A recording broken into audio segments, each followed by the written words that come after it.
Loué soit Jésus-Christ, et avant avec Marie. Bonne et sainte journée à vous tous, chers enfants, dans les sacrés cœurs de Jésus et de Marie, et dans le cœur très chaste de Saint Joseph. Bonjour et bienvenue dans notre chaleureuse rubrique matinale Saintes et Café. Aujourd'hui, c'est mardi 25 mars. Même si nous sommes à mi-chemin du carême, l'Église célèbre aujourd'hui la solennité de première classe de l'Annonciation de la Bienheureuse Vierge Marie.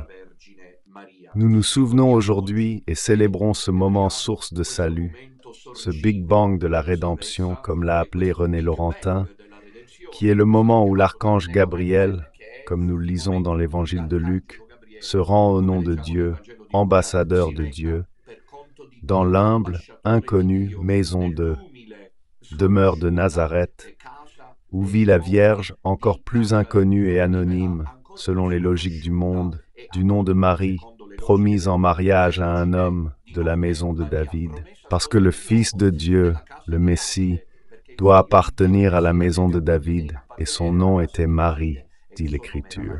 Maria est en fiançailles, différente de celle que nous connaissons. C'était déjà un engagement matrimonial, une période de temps pendant laquelle la promise n'habitait pas encore avec son mari, mais elle était déjà mariée, elle appartenait déjà à son mari. Et c'est précisément dans cette phase si délicate, si problématique à certains égards, que Dieu intervient. Dieu intervient dans la vie de cette jeune fille, qui, selon la plupart des érudits de tous les temps, et ici nous entrons dans le cantique, dans la poésie, dans la lyrique, ce n'est pas de la prose, cela devient de la poésie. Elle devait avoir au plus 13-14 ans. Je présume qu'elle avait, en ce qui me concerne, 12-13 au maximum, pas plus de 13 ans. En tout cas parce que c'est l'âge plus ou moins un peu avant lequel, même s'il y a quelques variations, la femme devient femme pour la vie avec le premier flux menstruel. Et c'était l'époque où, dans la culture juive, traditionnellement, les femmes se mariaient. L'ouverture à la vie devenait la manière par laquelle les femmes participaient à l'œuvre de la rédemption. Je trouve tout cela très beau, parce que c'est Dieu qui intervient dans la vie de cette jeune femme. Aujourd'hui, nous célébrons la vie. Aujourd'hui, nous racontons la grandeur non seulement de la conception virginale de notre Seigneur, Jésus-Christ, l'Annonciation, mais aussi la vie. Aujourd'hui, nous célébrons certainement et décidément la vie sous toutes ses manifestations, c'est-à-dire chaque vie humaine. Et c'est pourquoi aujourd'hui, nous nous levons pour dire non, encore plus fermement contre le fléau de l'avortement, par lequel des vies humaines sont exterminées et éliminées, car c'est ce que l'Église, comme nous le verrons maintenant, a toujours enseigné. L'ange entra dans la maison de Marie et la salue avec affection. Bonne et sainte journée, enfants de Jésus, Marie et Saint Joseph. Pleine de grâce, Kairé, qui est charitomène en grec, c'est-à-dire très aimée de Dieu, choisie par Dieu, la plus belle, la plus sainte, la plus pure. Mystère d'élection qui laisse encore aujourd'hui bouche bée. Oui, mes chers, cette fête est à célébrer la bouche ouverte. Et quand l'ange explique à Marie quelle est l'œuvre, le dessein de Dieu sur elle, c'est-à-dire être la mère du Messie, nous voyons cette jeune fille si belle, quasi inaccessible dans sa beauté, parce que la beauté d'une femme est toujours un problème pour l'univers masculin. La beauté d'une femme, quand elle est belle, parvient à attirer le regard, l'attention des regards masculins. Seulement, cela peut conduire et induire une distorsion de Dieu à une concentration concupiscente et pécheresse. Tous ceux qui me comprennent, êtres humains. En revanche, avec Maria, c'est exactement le contraire. Sa beauté est un plongeon dans le mystère de Dieu. Maria est belle.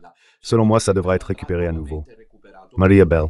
C'est la femme la plus belle qui soit, d'une beauté époustouflante, une beauté extraordinaire. Mais justement, cette beauté de Marie n'est pas comme celle de toutes les femmes qui portent en elles le péché originel, mais c'est une beauté diaphane.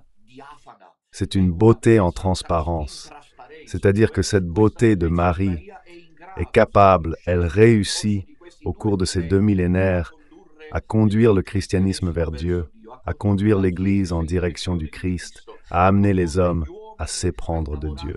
qui s'enthousiasme pour Marie, s'éprend de la femme de la bonne manière, et à travers le mystère de la femme parvient à Dieu, un mystère que je ne cesserai jamais de traiter. Donc Marie se met là, voilà, c'est ce qui se passe aujourd'hui. Le mot-clé de cette fête de l'Annonciation est fiat, fiat, qu'il me soit fait, qui en grec, vous savez que l'Évangile est écrit en grec, et genoito, c'est l'optatif du verbe gignomai, qui signifie arriver, se produire. Ainsi Marie avec ce verbe à l'optatif veut dire « je suis impatiente que cela arrive ». Idupoi est commis en grec qui signifie « me voici », mais peut aussi signifier « prend », donc extraordinaire la forme.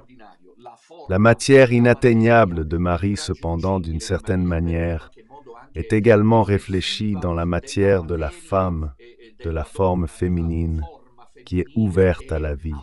Ici est le mystère, ici est le mystère. Mes chers enfants, le mystère de Dieu qui est déjà en Marie, mais qui est déjà ouvert en toutes les femmes. Culte à la vie, disponibilité à la vie, à travers l'amour pour un homme. Dans le cas de Marie, à travers l'amour pour Dieu, à travers l'amour pour un homme. Une femme se rend disponible à l'homme. Naturellement, il y a ces exceptions que nous connaissons, où la femme, mais ce n'est pas le moment d'en parler aujourd'hui, est contrainte, mais généralement en règle. La femme s'ouvre physiquement et s'ouvre cependant avant même physiquement. Cela, de nombreuses fois. L'homme avide de sexe ne le comprend pas. Il ne veut pas comprendre. Et avant même de s'ouvrir physiquement, la femme entend s'ouvrir spirituellement à l'homme qu'elle veut faire sien. C'est un mystère immense, celui de la sexualité. Et ce n'est pas un hasard si le diable a attaqué là. Proprio ces derniers jours, on m'a dit que Valtorta aurait dit, mais je ne sais pas où, que le premier péché, celui originel, concernerait la sphère de la sexualité. De toute façon, c'est cette ouverture à la vie qui rend la femme proche, si proche de Dieu. Si proche de Dieu. Et cette ouverture permet à l'homme de l'atteindre, de la faire sienne, de la posséder, comme on dit en termes un peu plus vulgarisés. Et dans cette union parfaite entre homme et femme, jaillit la vie, généralement. La vie jaillit, à moins que Dieu n'ait, comme nous le savons, parfois d'autres desseins. Alors voilà Marie. Qu'elle s'assure d'abord face à cette proposition, car elle voulait rester vierge. Elle ne voulait pas, Dieu lui-même lui avait demandé de rester vierge dans le temple, comme nous le savons, dans cette existence qu'il ne nous est pas donné de connaître, car les évangiles n'en parlent pas, mais que la tradition nous a transmise. Maria a vécu dans le temple de l'âge d'environ 3 ans jusqu'à 12 ans. Avec le premier flux menstruel, Maria a dû quitter le temple, non pas en raison d'une impureté morale, car la femme, évidemment, n'en a aucune faute, mais en raison d'une impureté rituelle. Le flux de sang empêchait de rester dans les lieux sacrés. Et ainsi, Maria se marie avec Joseph, mais elle sait que Dieu lui a demandé de lui appartenir totalement. Même si dans la culture juive, la virginité n'existait pas, mais Maria fait confiance à Dieu. Et donc, rassurée par l'archange Gabriel, qui lui explique que le Saint-Esprit descend sur elle, et lui la semence. Matinale Sainte et Café, bienvenue. Si nous avions le temps, les enfants, chers amis, dans ce monde si banal et dans ce christianisme si ridicule, méditer, qu'est-ce que cela signifie? Comment le Verbe a-t-il été conçu? Les pères de l'Église ont approfondi cela, en partant de la manière dont se déroule la conception d'une vie humaine. Le spermatozoïde masculin, comme nous allons le voir maintenant, entre dans l'ovule de la femme et il le féconde, et là la vie se produit. Ici, aucun rôle masculin, c'est pas un rapport physique. Chaque tentative de comparaison entre les mythes grecs et l'Annonciation de Marie échoue. Pourquoi ici c'est la parole qui se fait chair, et Marie accueille, dit saint Augustin, prius incorde, cam in utero, c'est-à-dire Marie avant tout, conçoit le Fils de Dieu dans son cœur, avant même que dans son sein, un mystère incalculable. Ainsi, aujourd'hui, nous restons en prière toute la journée, reconnaissant envers Dieu, stupéfaits, émerveillés, mes chers enfants, faisons jaillir la joie dans notre cœur. C'est toute lumière. J'ai terminé le cycle de catéchèse sur le prologue ce soir et mardi. Reprenons l'évangile de Jean, mais passons à la section suivante, celle des premiers appelés. Maintenant, je vous le dis. Mais moi, j'ai réitéré que le prologue nous rappelle notre origine, donc notre destin. Au milieu, il y a la lutte contre les ténèbres, il y a l'angoisse, il y a l'épreuve, il y a la croix, la douleur, la maladie, la souffrance et la mort. Mais au milieu, ce n'est qu'un intermède, pourrions-nous dire, car à l'origine et à la fin, il y a la lumière, mes chers enfants, et il y a la joie. C'est une explosion de joie à Nazareth. Aujourd'hui, c'est l'Annonciation comme explosion. Bienvenue sur Matinale Sainte et Café. Et alors Marie, face à la sincérité, à la manière dont elle se rend sincèrement disponible, se jette à terre. Il me semble la voir, il nous semble l'apercevoir, mais de loin. Et puis nous fermons aussitôt le rideau, car c'est le mystère. Comme tant de fois, il a été représenté dans l'art et la tradition chrétienne, avec toutes les annonciations, surtout de l'époque médiévale et de la Renaissance. Parmi toutes, je voudrais rappeler l'annonciation du Beato Angelico. Alors Marie, nous voyons qu'elle jette ses pieds hors de son lit avec sa robe blanche, parce que c'était le soir selon la tradition, donc elle allait se coucher dans le silence. Attention à cela, les grandes œuvres de Dieu, la grande œuvre de Dieu. Regardez comment Dieu agit dans le silence, l'intimité. Il n'y a pas, mes chers enfants, d'authenticité du chemin chrétien qui ne soit précédée sur portière, portée et corroborée par l'intimité. Un homme de Dieu est avant tout intime avec Dieu. C'est plus le silence qu'il vit que la parole. C'est un homme de prière, celui ou celle qui doit réaliser une œuvre. Et Marie entre dans cette intimité avec Dieu. Elle se jette à terre, se met à genoux en pliant sur ses pieds, avec les mains tendues en avant, ses longs cheveux en avant. Elle se fait petite, petite, infiniment petite, pourrait-on dire. Elle se fait petite, presque elle disparaît. Marie, le mystère d'une femme qui tombe amoureuse. Et dans ce cas précis, le mystère de la femme vêtue de soleil qui vient comme prête à être possédée par Dieu.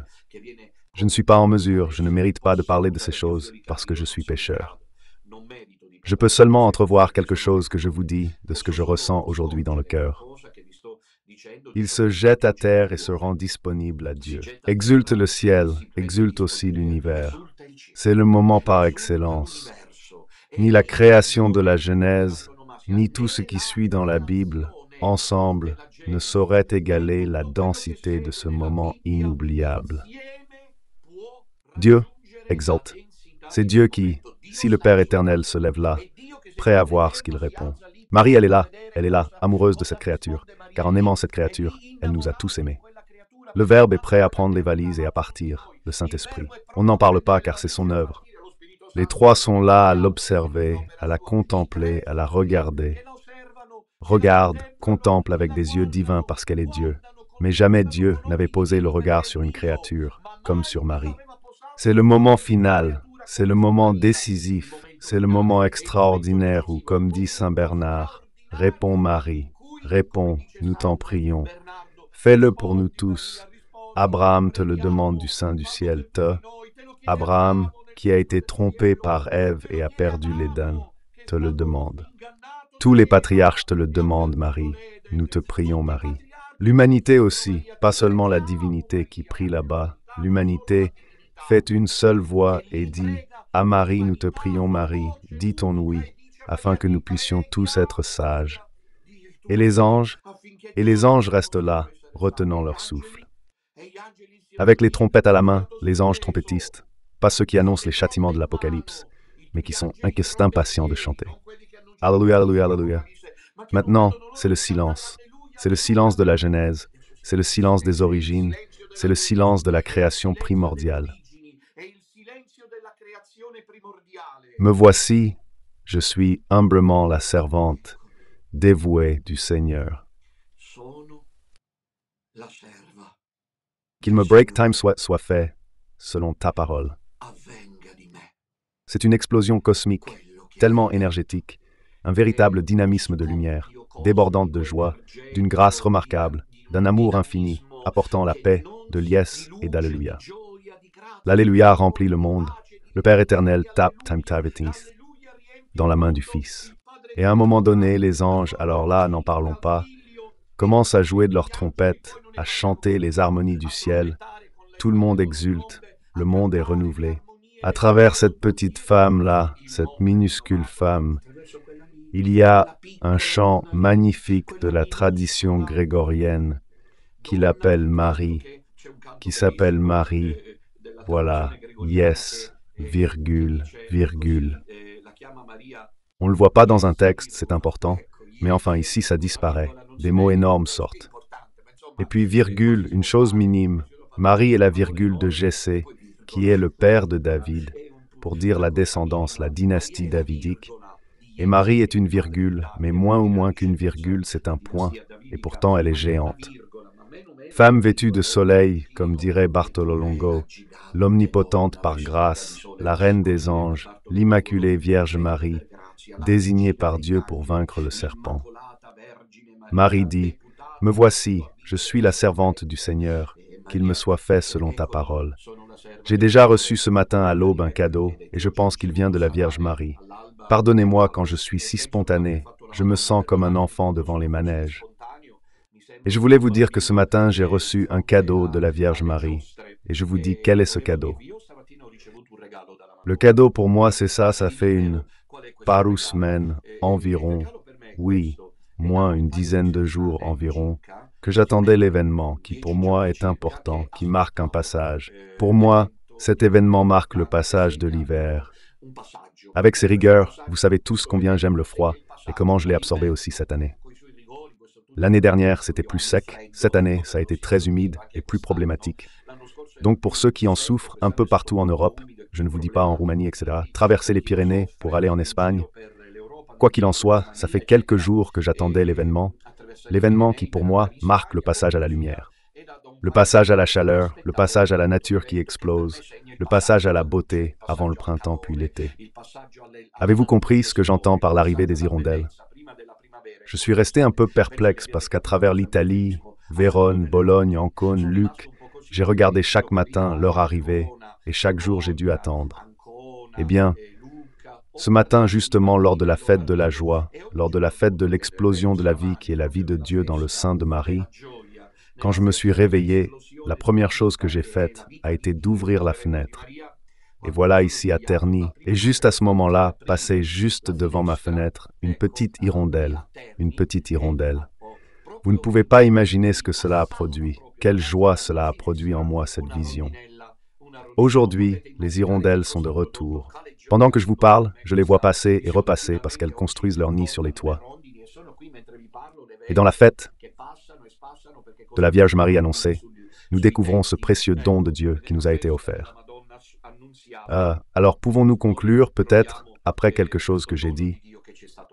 D'abord, hier soir, il y a eu l'épisode sur le rosaire. Il est disponible sur la playlist de Radio Domina. La nôtre, c'est très important, la catéchèse sur l'abstinence.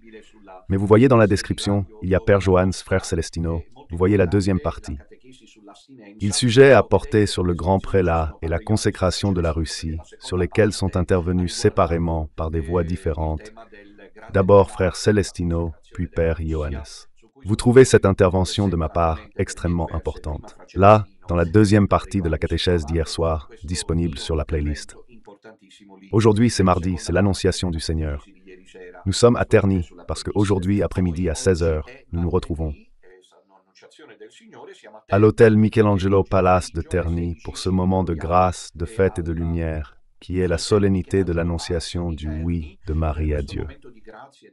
Simultanément, nous bénirons, s'il y en a dans la salle ou de toute façon par radio, toutes les femmes enceintes du petit reste. Bienvenue à Matinale Sainte et Café. Ce qui passe toujours sous silence pendant les discours, c'est le fait que j'ai été réduit à l'état laïque par l'Église miséricordieuse du dialogue du pape François, l'Église synodale, sans avoir rien fait de mal, néanmoins réduit à l'état laïque. C'est donc juste que vous le sachiez pour qu'il n'y ait ni dol ni tromperie.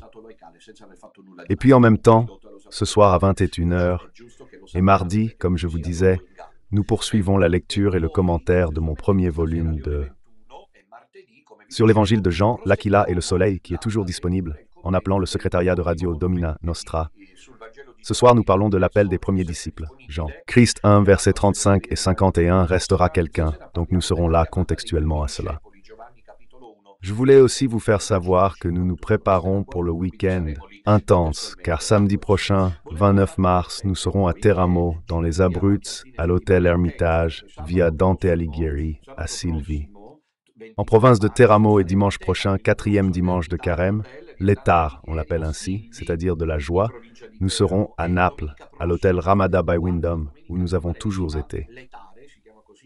Je voulais aussi vous faire savoir que depuis hier, ça circule. Sur la chaîne YouTube d'Emo, cette chaîne de ces deux journalistes sardes que je salue, une longue et articulée interview de Sir Ariana ou Sir Ariana.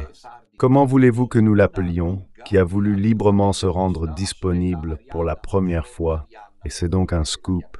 En effet, les chiffres le disent, puisque l'interview de Sir Ariana a été postée hier et ce matin, elle atteignait presque 14 000, un record, une chose incroyable. Le titre à juste titre de ce long entretien avec Sœur Ariana, qui se fait la porte-parole de nos petites sœurs, est « Assez de diffamation, assez de diffamation, assez de diffamation ». Espérons que les malheureux et les malheureuses qui au fil des années ont attaqué ces femmes, précisément ceux qui tant de fois à la RAI, à Retecat, Mediaset, le messie de la presse, se posent en défenseurs. Qu'ils arrêtent de défendre les femmes, etc. Une bonne fois pour toutes, qu'ils aient la dignité humaine avant même la dignité chrétienne. S'ils ont la patience d'écouter attentivement l'interview de Sœur Ariana, pour tout ce qu'elle a à dire à leur sujet et sur ce chemin, ils le trouveront. Disponible sur la chaîne YouTube de Emo. Nous, en revanche, nous mettons le lien comme vous le savez. Donc ceux qui veulent se connecter via le lien et passent par Radio Domina accèdent directement au canal. Et je vous inviterai à l'écouter, car c'est assez intéressant. Le titre de la réflexion aujourd'hui, que j'ai déjà en quelque sorte commencé un peu plus tôt, je me suis laissé aller à une méditation poétique, est le oui de Marie. Nous avons déjà vu cela. La vie est le fléau de l'avortement. Donc, Marie a conçu le Fils de Dieu par l'œuvre du Saint-Esprit. Pas de semence masculine. Non, il n'y a pas eu de rapport sexuel par lequel, de toute évidence, la vie est conçue. Tout le reste s'est déroulé comme cela arrive à chaque femme. Et c'est-à-dire que Marie a été fécondée. Là, on entre dans le mystère. Et puis elle, avec son équipement, on pourrait l'appeler ainsi, physique de chaque femme si jeune par ailleurs, 12 ans, 13 ans, a porté dans le ventre pendant 9 mois le Fils de Dieu, un embryon. Nous savons tous qu'est l'embryon au début, c'est un petit monstre. Maria, comme toute femme, a porté en son sein ce petit amas de cellules, qui ensuite s'est développé peu à peu. Il s'attache ténacement à la paroi utérine de la mère et aspire le sang qui, en évitant l'oxygène, grandit. Il est attaché au cordon ombilical. Le bébé dans le placenta nage, tu comprends? Il s'y sent si bien qu'il ne veut plus partir. Il y a cependant le fléau de l'avortement. L'avortement est un meurtre, c'est ce que l'Église enseigne. Nous regrettons les tons doux qui sont utilisés, mais pour l'Église, c'est un péché très grave, car c'est l'élimination d'une vie humaine. Alors procédons dans l'ordre. En attendant, donnons une série de données qui... Il devrait peut-être Thabtward Porker être mis à jour à nouveau. Donc, l'avortement peut se produire spontanément, on dit. Avortement spontané. Et là, il n'y a évidemment aucune matière à pécher, parce que s'il est spontané, cela se passe ainsi. Cependant, il peut être causé intentionnellement et est alors appelé avortement provoqué. La terminologie avortement provoqué, interruption volontaire de grossesse ou même simplement interruption de grossesse. Cet avortement qui se produit chaque année conduit à des pertes très graves dans le monde. Maintenant, je vais entrer dans les détails que je prélève, sans équivoque, des réseaux sociaux. Donc j'aimerais espérer qu'il n'y ait pas de censure, car ce serait extrêmement outrageant envers le radiodiffuseur. Je ne lis que les réseaux sociaux. Donc, la grossesse est considérée comme interrompue lorsque le battement cardiaque visualisé est absent, l'examen sanguin montre des valeurs décroissantes, le sac gestationnel n'apparaît pas malgré les tests de grossesse positifs, et l'embryon n'apparaît pas à l'intérieur du sac gestationnel. C'est quand l'avortement est spontané. Quand en revanche l'avortement est induit ou voulu, Les méthodes modernes, comme nous le savons, d'avortement font recours aux médicaments, la fameuse pilule du lendemain, ou à la chirurgie. Bien que l'utilisation des médicaments puisse fonctionner également au deuxième trimestre, la chirurgie présente un moindre risque d'effets secondaires. Dans de nombreuses lois, l'avortement a été longtemps, disons, d'abord toléré et ensuite, légitimé, considéré par l'OMS. Une des pratiques les plus sûres dans le domaine de la médecine. Bonne et sainte journée, enfants sacrés de Jésus, Marie et Saint Joseph. L'Organisation mondiale de la santé recommande donc que l'avortement soit accessible à toutes les femmes, afin qu'elles puissent y recourir par des avortements légaux et sûrs. Ainsi, chaque année dans le monde, on pratique environ 44 millions d'avortements provoqués, bien que les chiffres soient sous-estimés. 44 millions d'avortements provoqués. Chaque année, les avortements pratiqués dans des contextes non sécurisés causent 47 000 morts et 5 millions d'hospitalisations. Pourquoi l'avortement est-il un péché pour l'Église? Parlons clairement. Pour deux raisons. Quelles raisons? Comment un enfant est-il conçu? Comment conçoit-on? Je lirai ce que la science enseigne. Donc un langage un peu cru, pas du tout poétique, scientifique, mais ça passe. Et puis voyons plutôt le reste. Qu'enseigne l'Église? L'Église, c'est elle, pas la fausse Église, qui, comme vous le voyez, a un Monseigneur Paglia et un cardinal Zuppi. Il devrait avoir honte d'avoir dit que la loi 194 est une bonne loi.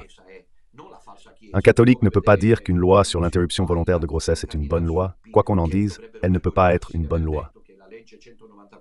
La promise ne vivait pas encore avec son mari, pourtant elle lui appartenait déjà. C'est dans ce moment délicat que Dieu intervient. Et pourtant, Paglia, président du Conseil pontifical, et Zuppi, le cardinal bergolien de Bologne, ils ont été capables de dire que la loi 194 est une bonne loi, mais ceux-là sont des francs-maçons. Ceux-là appartiennent à l'église de Bergoglio. Ce sont ceux que sœur Lucie appelait les partisans de Satan. Mais jusqu'à Jean-Paul II et Benoît XVI, le sujet est resté toujours intouchable. Voyons Break Times, l'aspect scientifique. Les spermatozoïdes, après un rapport sexuel non protégé, sont libérés par milliards et déposés au fond du vagin.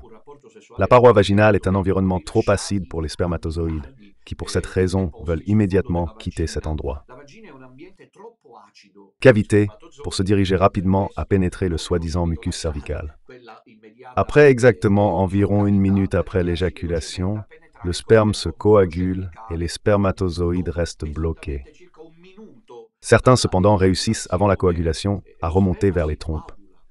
Donc c'est vraiment une course vers la vie. Que fit Dieu? Mes chers enfants, Jean-Paul II dit que les époux, les parents, sont accomplis, participant à l'œuvre créatrice de Dieu. Après 1 heure donc, après 1 minute de l'éjaculation, le sperme se coagule. Et donc la plupart de ces millions et millions de spermatozoïdes meurent. Après 1 minute, ils meurent. Cependant, certains d'entre eux parviennent à surmonter l'obstacle. Et après 1 heure, les spermatozoïdes réussissent à se déplacer à un rythme d'environ 2 à 3 mm par minute. Cela signifie que nous sommes là, précisément dans le mystère de la profondeur de la vie. Ils mettent 1 heure pour atteindre les trompes. Ils sont aidés par la présence d'une glaire cervicale ovulatoire très fluide et filante, particulièrement adaptée au passage du sperme. Les fiançailles de Maria sont uniques. Le corps de la femme, tandis que le mâle doit seulement faire une chose, comme nous le savons, libérer la semence. Mais la semence est la semence. Sans vivre ensemble, elle était déjà à lui. Dieu intervient. La terre sans la graine ne produit rien, puis c'est tout le travail de la terre, du ventre. D'accord, on est d'accord, mais la graine reste la graine, comme Dieu l'a voulu. Le mâle donne la semence, c'est le champion qui offre à la femme la chose la plus importante. Ensuite, la femme s'en occupe. Le corps de la femme, ensuite, une fois qu'il a reçu la semence, quelle merveille, il procède par lui-même. Il y a en effet pour empêcher que ces derniers spermatozoïdes ne meurent, le corps de la femme produit à ce moment-là une glaire très fluide qui aide les spermatozoïdes à avancer. Sinon, il n'y serait pas. Celui-là, il grimpe en haletant. Et alors, cette aide arrive, la corde. Puis, l'utérus se contracte et pousse les spermatozoïdes vers les trompes de Fallope, réduisant le temps de remontée, souvent à quelques minutes seulement. Si tout se passe bien, un spermatozoïde parmi tous, le champion, comme je le disais il y a peu, réussit enfin. Donc nous devons nous mettre les mains jointes. Une fois, je me souviens, une femme est venue en disant que son mari avait appris que sa femme était de nouveau enceinte. Il était resté si froid. Elle en avait été blessée. Un chemin de prière, un pionnier du rosaire, je me suis, comme on dit en sicilien, impaiato iravanzi, c'est-à-dire, je l'ai mis au garde à vous comme il le méritait. Je lui ai dit, tu es un malheureux, tu n'as pas la foi, tu es un acteur, un comédien. Que viens-tu faire ici pour prier? Si ta femme te dit qu'elle attend un enfant et tu ne la félicites pas, va tout de suite chanter avec ta femme. On m'a dit qu'en toute confiance, il rentra, acheta des douceurs et des fleurs qui firent pleurer sa femme. Puis elle lui dit, « Mettez-nous à genoux », elle fut stupéfaite. « Chantons le Magnificat et l'Alléluia ». Elle demanda, « Tu as changé ?» Il répondit, « On me l'a dit ». Le père Alessandro Vabbè a révélé le problème. Alors voilà le moment. Un spermatozoïde parvient à pénétrer l'ovocyte qu'il a rencontré dans les trompes et le féconde.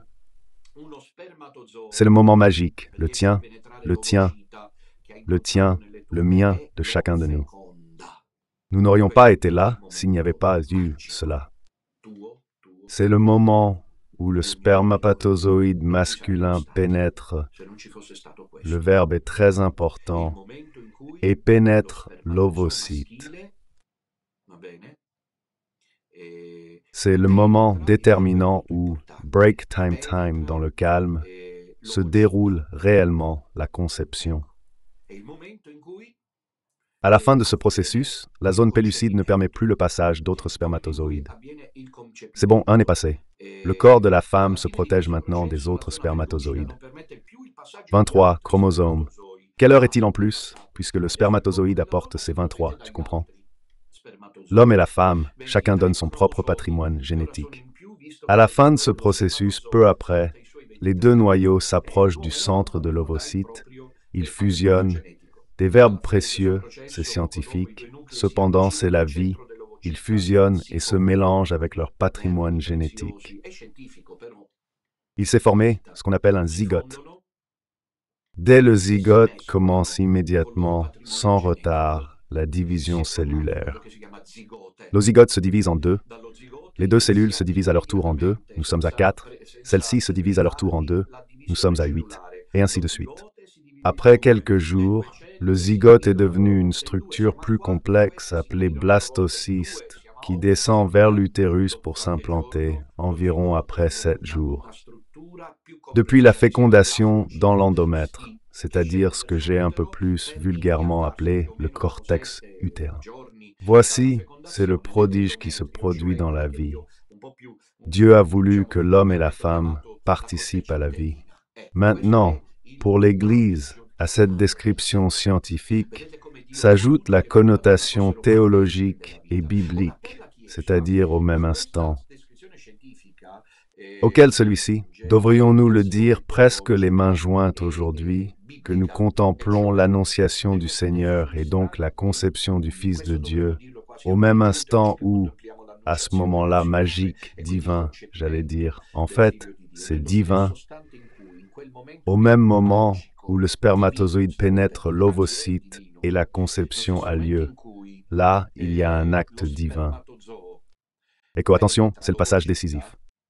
Ici, il y a l'acte divin. Voilà pourquoi, pour l'Église, jamais, et puis jamais on ne pourra légaliser l'avortement, promouvoir l'avortement, permettre l'avortement. L'avortement est un meurtre. Parce que pour l'Église, cet amas de cellules n'est pas seulement un petit monstre de cellules, mais Dieu participe, breakthrough, car il insuffle l'âme immortelle.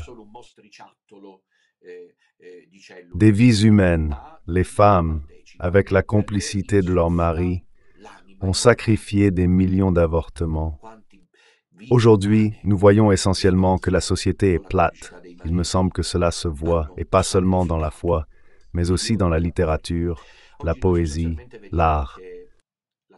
Si nous devons regarder l'art, nous devons nous référer, peut-être, à celui qui urine sur le crucifix, la musique. Pourquoi? Mardi 25 mars, mi-carême, l'Église célèbre que Dieu envoie sur la terre, y compris les saints, sont sacrifiés, sont tués, pour quelque raison que ce soit. C'est la vie humaine. Et je fais un appel à toutes les jeunes filles du petit reste qui ont avorté par le passé et qui se sont déjà confessées. Priez chaque jour. Priez chaque jour de réparation des avortements. Parce que c'est un fléau, l'a dit Mère Teresa de Calcutta, qui crie devant Dieu. Mère Teresa a dit en recevant le prix Nobel que si l'avortement existe, l'humanité n'aura pas la paix. C'est exactement cela, c'est un massacre caché. Beaucoup de ces femmes féministes de 68 qui descendent dans la rue pour protester contre les guerres dans le monde, puis peut-être qu'elles sont militantes pour l'avortement. Je vous rappelle, pour ne pas l'oublier, la célèbre femme politique italienne que Bergoglio a tant mise en valeur avec Marco Pannella. L'aspect théologique consiste en ce que, au moment précis où se produit la conception, c'est-à-dire, et je le répète, le spermatozoïde pénètre l'ovocyte, c'est à ce moment même que la fécondation a lieu, et là Dieu intervient de manière souveraine. En soufflant l'âme, parce que l'âme n'est pas créée par le papa et la maman, l'âme est créée par Dieu qui est immortel. En effet, le père et la mère mettent à disposition 23. Voilà pour dire, et le match se joue avec Dieu. Voilà pourquoi, je le répète, pour l'Église, l'avortement est un meurtre. Giovanni Paolo II, exactement le 25 mars 1995, donc 30 ans, 40 ans, combien ça fait? 30 ans auparavant, oui, exactement comme aujourd'hui, il a publié cette encyclique très importante. La voici, l'encyclique Evangelium Vitae, c'est son nom, Evangelium Vitae, dans laquelle l'encyclique, aujourd'hui complètement oubliée par cette fausse Église, uniquement engagée à parler de synodalité. Vous savez que sous Bergoglio, nous en ferons un thème. Dans quelques jours, il a convoqué une assemblée ecclésiale inédite. Cette parole nouvelle est absolument nouvelle, parce que jusqu'à présent, on a parlé de concile, de synode, enfin, c'est la première fois qu'on entend parler d'assemblée. Il était à l'hôpital, il l'a signé à l'hôpital le 10 mars, il me semble, 11 mars dernier. Bergoglio a signé un document dans lequel il a annoncé que pour 2028, pensez-y, quelqu'un qui est entre la vie et la mort, âgé, qui ne va pas bien, a annoncé que pour 2028, il y aura l'assemblée ecclésiale. Qu'est-ce que c'est l'assemblée ecclésiale? C'est changer la nature voulue par Jésus-Christ. Je vous rappelle toujours la matrice dernièrement satanique, diabolique, des réformes de Bergoglio. Changer ce que Jésus-Christ a voulu. La volonté de Jésus-Christ demeure, car il a fondé l'Église, tandis que Bergoglio en a créé une autre. La solennité de l'Annonciation de la Bienheureuse Vierge Marie. Probablement oui, probablement non. Mais lui pense déjà à 2028, parce que comme ça il le célèbre ensuite. Il sait qu'il sera béatifié et sanctifié par son successeur. Vous verrez. Il lègue 2028 à l'Assemblée. La promise n'habitait pas encore avec son mari, mais elle lui appartenait déjà. Là, Dieu intervient. Défense de l'environnement, conversion écologique et malheureux, qui sont ensuite la loi 194. Une bonne loi. Lisons ce qu'a dit le grand Jean-Paul II. Défendre, et nous le faisons aujourd'hui, qui est la fête de l'Annonciation. Célébrons la vie et disons un non grand comme le monde entier à l'avortement. Défendre, promouvoir, vénérer et aimer la vie est une tâche que Dieu confie à chaque homme. C'est le numéro 42 de l'encyclique Evangelium Vitae. Apprendre, comme son image palpitante, a participé à la seigneurie qu'il a sur le monde. Dieu les bénit et leur dit, « Soyez féconds et multipliez-vous, remplissez la terre, soumettez-la et dominez sur les poissons de la mer, sur les oiseaux du ciel et sur tout être vivant qui rampe sur la terre. » Le texte biblique met en lumière l'ampleur et la profondeur de la seigneurie que Dieu accorde à l'homme. Il s'agit avant tout, dit le pape Jean-Paul II, de la domination sur la terre et sur tout être vivant, et donc tout le thème que nous connaissons de la protection de l'environnement. Parlant cependant d'une certaine participation spéciale de l'homme et de la femme à l'œuvre créatrice de Dieu, dit Jean-Paul II, le Concile entend souligner comment la génération de l'enfant est un événement profondément humain et hautement religieux. Je vous l'ai expliqué aujourd'hui. Je suis après les Dominutella et je suis bon. Quand j'explique ces choses, profondément humain, nous avons expliqué que le spermatozoïde fait une course à travers les parties finales de l'appareil génital féminin. Et puis, aidé par cette substance que la femme produit, un spermatozoïde parvient à féconder l'ovocyte, pénétrer l'ovocyte. Voici, c'est l'explication profondément humaine, dit Giovanni Persone. Paolo II, mais il y a aussi la signification hautement religieuse. Pourquoi? Parce qu'à ce moment-là, il y a la vie humaine, il y a un être humain. Ce groupe de cellules est un être humain. Et tout cela, dit le pape, implique les conjoints qui forment une seule chair. Parce que oui, réellement. Dieu a voulu, il est déjà 10 heures. J'en parlerai pendant encore 3 heures de ce sujet qui, je suis certain, passionne aussi vous tous. Dieu a voulu que la vie, ce mystère, passe par un acte d'une autre, acte sexuel. Et Saint Augustin y a mis son grain de sel là-dedans. Mieux vaut que Jean-Paul II ait un peu corrigé. Le tir parce que Saint Augustin dit qu'il y a la concupiscence, le débordement charnel. L'homme cherche la femme pour la posséder, et tout ça, conséquence de la concupiscence, le phome, les péchés, ces choses-là, pour ceux qui les ont étudiées parmi les confrères qui me suivent. D'accord, c'est juste, mais il y a aussi l'autre aspect. C'est Dieu qui a dit avant même que les deux seront une seule chair. Intéressant ça, très intéressant. Le péché originel a entaché ce lien.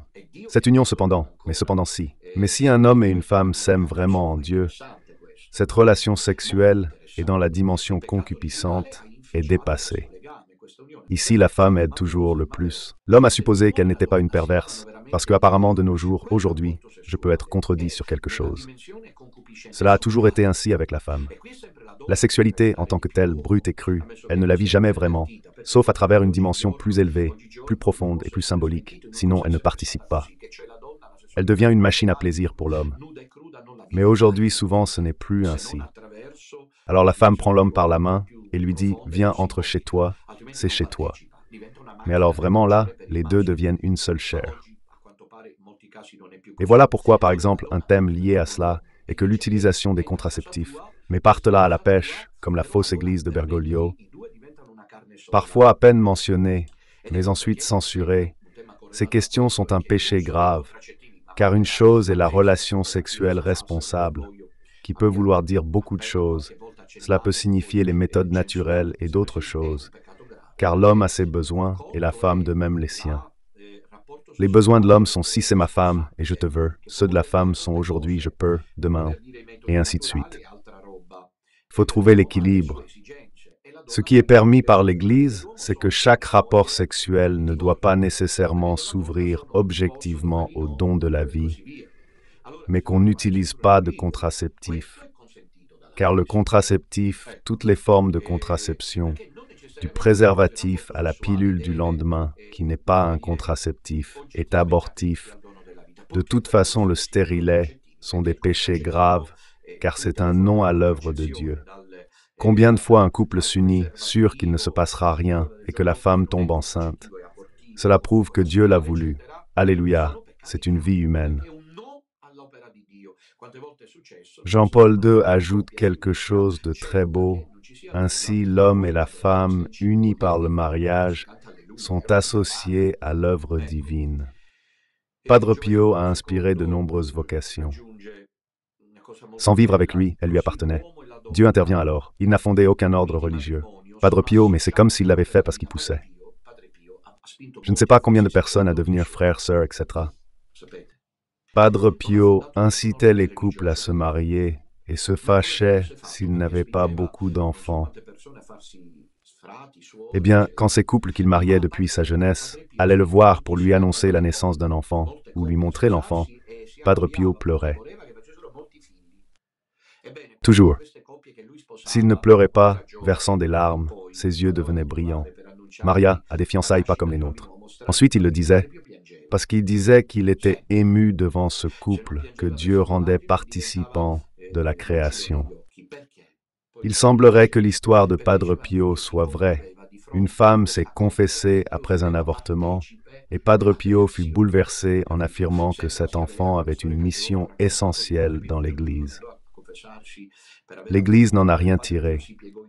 Les voilà donc, l'homme et la femme, unis par le mariage, sont associés à une œuvre divine, dit le pape.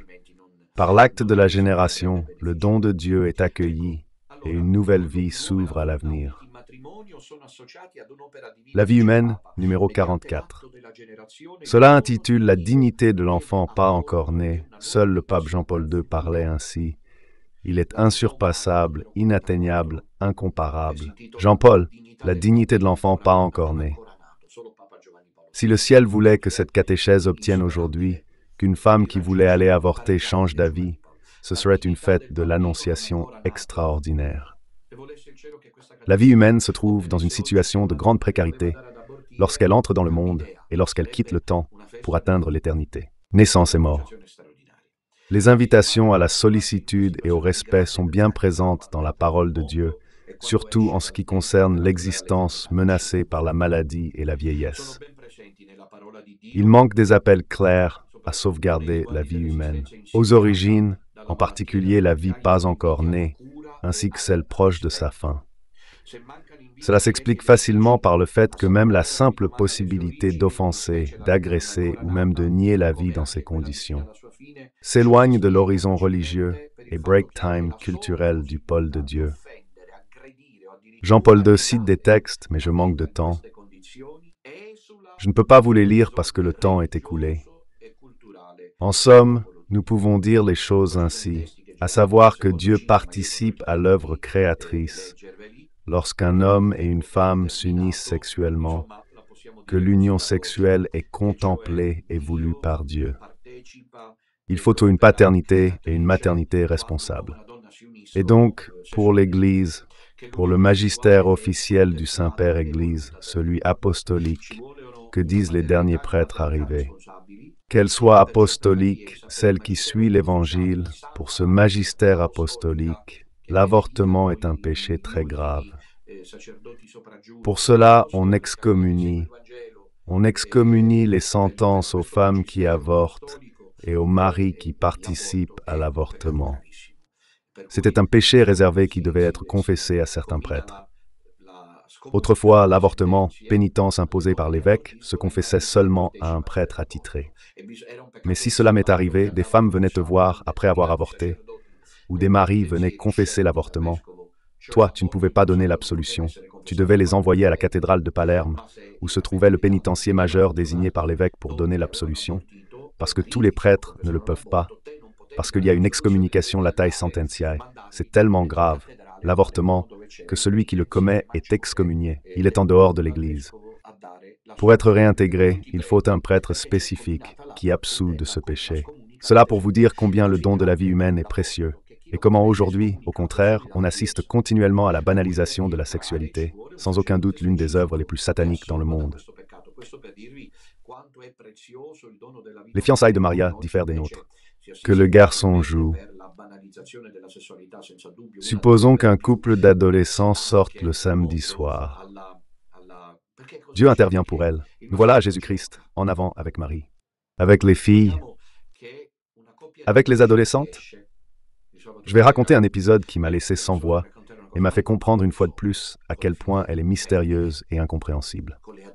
L'homme pour elle.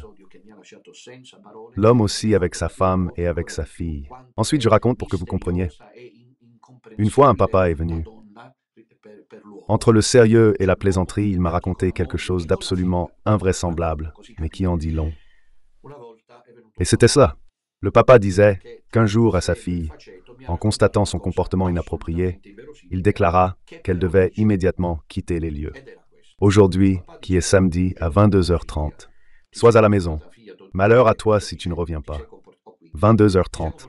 Et elle a se fâcher, la fille, se fâcher, crier, jeter les choses par terre, et lui, papa inamovible. Je t'ai dit que ce soir, si tu n'arrives pas à 22h30, je te mets dehors et tu n'entres plus à la maison. Bien, elle sort et n'arrive pas à 22h30. Elle arrive 1 heure plus tard, 23h30, ouvre la porte effrayée et se trouve face à sa mère. Elle, Déborah, l'enfant, l'adolescente, observe sa mère effrayée et terrorisée, tout en demandant du regard « Et papa, où est-il » Et la maman lui dit « Il est au lit, en train de dormir ». Elle s'effondre par terre en pleurant, profondément pleurant parce que elle s'est sentie négligée et oubliée par son père, qui est allé se coucher. La fille 21 heures plus tard, ronflant. Les papas, comment sont-ils? Il y a des exceptions. Nous n'évoquons pas les mamans à qui les adolescentes racontent leur premier rapport sexuel. Et la mère, avec nonchalance, qui est pire que la fille, dit avec nonchalance, mais il a utilisé le préservatif. Fait-on le Big Bang du salut, comme dit René Laurentin? Gabriel annonce Dieu à Marie de Nazareth, promise à David, pour engendrer le Messie, d'après l'Écriture. Regardez que nous prêtres, si nous pouvions parler, nous parlerions. Ça s'est passé? La promise n'habitait pas chez lui, pourtant, elle était déjà sa femme. C'est à ce moment précis que Dieu intervient. Ou bien, maman, je suis tombée enceinte, demain je sais où nous devons aller. Il réserve la visite et interrompt immédiatement. Bonne et sainte journée, enfants au cœur sacré de Jésus, de Marie et du chaste Saint Joseph. Les garçons s'amusent parce que pour le garçon de 15 ans, le garçon de 20 ans, je suis un garçon. Donc j'appartiens à un genre spécifique. Donc ce n'est pas que je vais à l'encontre, mais c'est comme ça. Le mâle mûrit beaucoup plus tard jusqu'à un certain âge pour le mâle. Le rapport sexuel est la démangeaison qui est soulagée. Ce démangeaison-là qui se soulage. Cela est vrai et masculin dans l'immense majorité des cas. Pour la femme, non. Pourquoi nos adolescentes se saoulent, se droguent, puis il y a la bande qui les viole, puis il y a même des morts. Souvent, c'est un scénario face auquel les parents sont résignés, comme tout le monde est résigné. Je ne sais pas, j'aimerais dire, j'ai lu une nouvelle sur les réseaux sociaux que Mariaria Inaro a été, mais j'espère que c'est pas vrai. Elle était l'une des journalistes de Rai 1 qui a été rappelée en Italie parce qu'elle était correspondante à Moscou. Ainsi j'ai lu, et il se peut que je sois mal informé, pour avoir dit que l'OTAN a ses responsabilités parce qu'elle a élargi ses horizons jusqu'au balcon de Poutine, ils l'ont rappelé à Rome. Il ne doit pas être le budget. Mardi 25 mars, l'Église célèbre Mi-Carême. Les journalistes qui racontent une narration contre celui qui se permet de... Non, il doit y avoir 100 journalistes contre 0. Je l'ai vécu sur ma peau. Le mensonge, la calomnie, la diffamation, pour le compte de tiers, le néant de vérité, mais présenté comme vrai. Il y a une résignation répandue. Et face à cette résignation généralisée, y compris le manque d'éducation des filles et des filles, qui deviennent des monstres à l'adolescence, tu les vois si beaux et authentiques au visage, après le premier rapport sexuel, Satan est parmi eux. Deviennent méchants, malveillants, intraitables. Oublions les femmes. Les garçons jouent encore, mais une fille, dès ses premiers rapports, perd son charme. Elle arrive à 30 ans et c'est passé. Je ne sais pas combien de garçons vous utilisez, si je suis brutal, mais c'est ainsi que lorsqu'elle va se marier, pourquoi mettre une robe blanche? Il n'y a pas de virginité, et il n'y a pas non plus de chasteté, parce qu'en fin de compte, il peut arriver qu'on perde une fois la virginité. Le salut commence, Gabriel annonce le Messie. Un premier rapport sexuel, une fois seulement. Ce n'est pas comme ces filles qui se marient en connaissant déjà Upiru Maturu ou Mastru Chantaturu, comme le dit le Sicilien. Elles savent tout. Le mariage est désavantagé dès le départ.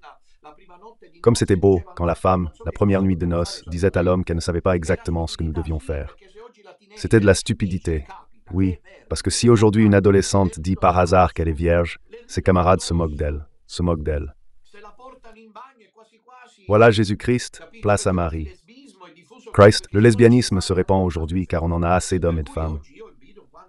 Ainsi aujourd'hui, dans combien de villes je vois partout en Italie, les adolescentes qui se tiennent par la main. Et si elles voient passer le prêtre, les frères s'embrassent sur la bouche parce qu'elles sont lesbiennes, parce qu'elles sont homosexuelles. Christ, la sexualité est devenue un domaine où Satan extermine les consciences et détruit les âmes, dans le silence général. Des évêques, papes et cardinaux qui sont occupés à toute autre chose. Ils doivent parler de synode, de conversion écologique. Quel ridicule Zuppi a parlé de conversion écologique. Le cardinal est président des évêques italiens. Pendant que les âmes sont exterminées, les jeunes sont perdus, celui-ci parle et il y a le jubilé. Tu comprends? C'est le jubilé, conversion écologique, l'attention au dernier. Mais pourquoi ne s'arrête-t-il pas? Il faudrait vraiment ici une révolution à l'inverse. Et les jeunes sont perdus et cherchent dans la sexualité. La femme, elle, cherche l'amour et ne le trouve pas. Elle commence à le chercher à 12, 13, 14 ans à travers la sexualité. Pourquoi feint-il d'aimer s'il la désire? Tu me la files. Si tu ne me la donnes pas, je te quitte. Tu me la donnes pas, je te quitte. Compris? Ah, tu me la donnes. Bien, alors nous nous aimons. Après que c'est fini, le petit a joué, tu comprends? Ensuite, il joue à la PlayStation, regarde un match ou fait du foot à 5. Lui et elle me vont comme... sans aucune perspective. Pourquoi a-t-il pensé que c'était de l'amour? Mais il y a un temps, il y a une logique divine, il y a une maturation.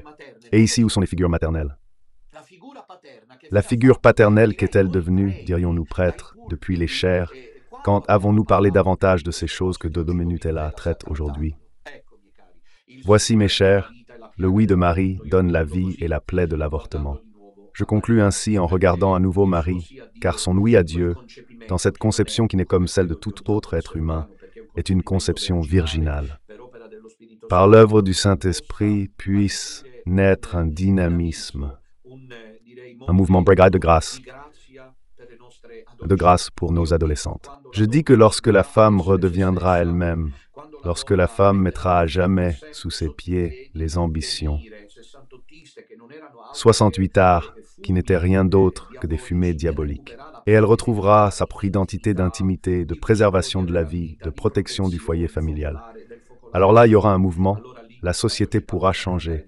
Autrement, nous sommes condamnés à la ruine totale. J'adresse de tout cœur ma bénédiction à toutes nos adolescentes, comme Marie, qui avait 12 ans, 13 ans, toutes nos jeunes filles, du petit reste et pas seulement, du monde entier, celles exploitées, celles que les hommes utilisent, comme pour jouer avec elles, à faire l'amour. On ne joue pas à faire l'amour, l'amour est une chose sérieuse, c'est la paternité responsable, c'est pour cela que l'Église n'a pas cessé d'enseigner. Que l'union doit se faire dans le cadre de la bénédiction de Dieu. C'est un blasphème supplémentaire, l'un des nombreux que Bergoglio a prononcé ces dernières années. Il disait que vivre ensemble confère la grâce de Dieu. Il n'y a pas un brin de grâce de Dieu dans un couple qui cohabite. Il n'y a pas un brin, un gramme de grâce de Dieu. Au contraire, il y a des tonnes infinies de grâce de Dieu dans le couple qui sont mari et femme, bénis à l'autel par le ministre sacré. Dieu agit dans la vie de cette jeune fille.